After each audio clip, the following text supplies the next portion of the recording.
D, നാളെ നിന്റെ വിവാഹമല്ലേ? ഒത്തിരി നേരം ഇങ്ങനെ ഉറക്കളച്ചൊന്നും ഇരിക്കണ്ട. നേരത്തെ പോയി കിടന്ന് ഉറങ്ങാൻ നോക്ക്. വെളുപ്പിന് 4 മണിക്ക് എണീക്കേണ്ടതല്ലേ. ദേ കിടക്കാൻ പോവാ ചെറിയമ്മ. ആ, എന്നാ വേഗം ആവട്ടെ. ലൈറ്റൊക്കെ ഓഫ് ചെയ്തിട്ട് വേഗം കിടക്കാൻ നോക്ക്. വെറുതെ കറണ്ട് ബില്ല് കൂട്ടണ്ട. നീ നാളെ വേറൊരു വീട്ടിലേക്ക് പോവാന്ന് കരുതി ഇവിടുത്തെ ചെലവുകളൊക്കെ വെറുതെ കൂട്ടാൻ നിക്കണ്ട. വേഗം ലൈറ്റ് ഓഫ് ചെയ്തിട്ട് കിടക്കാൻ നോക്ക്. ശരി ചെറിയമ്മ, ഞാനിപ്പൊ തന്നെ ലൈറ്റ് ഓഫ് ചെയ്തിട്ട് കിടന്നോളാം ചെറിയമ്മ. ശരി, ഞാനും കിടക്കാൻ പോവാ.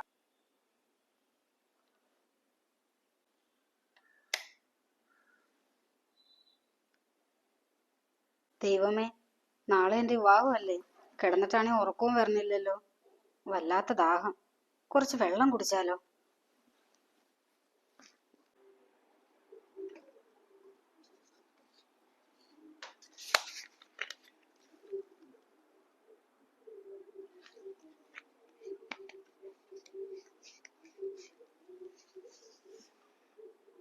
അവള് നാളെ അങ്ങ് കെട്ടിപ്പോയ അവളുടെ സകല ശല്യം തീരുമോളെ.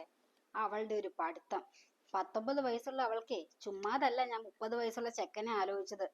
കെട്ട് കഴിഞ്ഞാ പിന്നെ ഈ പറഞ്ഞ പഠിത്തമൊന്നും പിന്നെ നടക്കത്തില്ല. അതുമല്ല, ചെക്കനിപ്പം 30 വയസ്സായില്ലേ. അവന് പെട്ടെന്ന് കുട്ടികളൊക്കെ വേണോന്നൊക്കെ ആയിരിക്കും.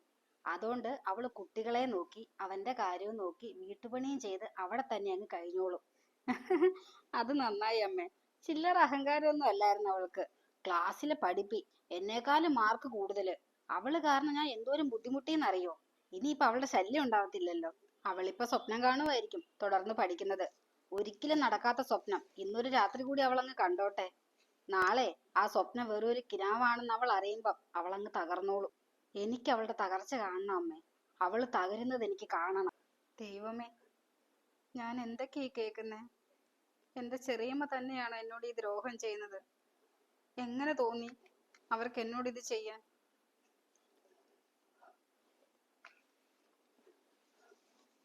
ദൈവമേ, ഞാൻ എന്താ ഈ കേട്ടത്? ചെറിയമ്മ ഇതിനാണ് എന്നെ കെട്ടിച്ചു വിടുന്നത്? എന്റെ സ്വപ്നങ്ങളെല്ലാം പാതി വഴിയിൽ ഞാൻ ഉപേക്ഷിക്കേണ്ടി വരുമോ? ദൈവമേ, എന്നോട് മാത്രം എന്തിനാ ഇങ്ങനെ ഒരു പരീക്ഷണം? എന്റെ പുസ്തകങ്ങൾ എനിക്കൊരു ഓർമ്മയെ മാറുവാണോ? ഞാനിനി എന്ത് ചെയ്യും? നാളെ നാളെ എന്റെ വിവാഹം.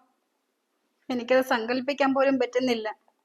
എന്റെ വിധി ഇനി എന്താവും ദൈവമേ?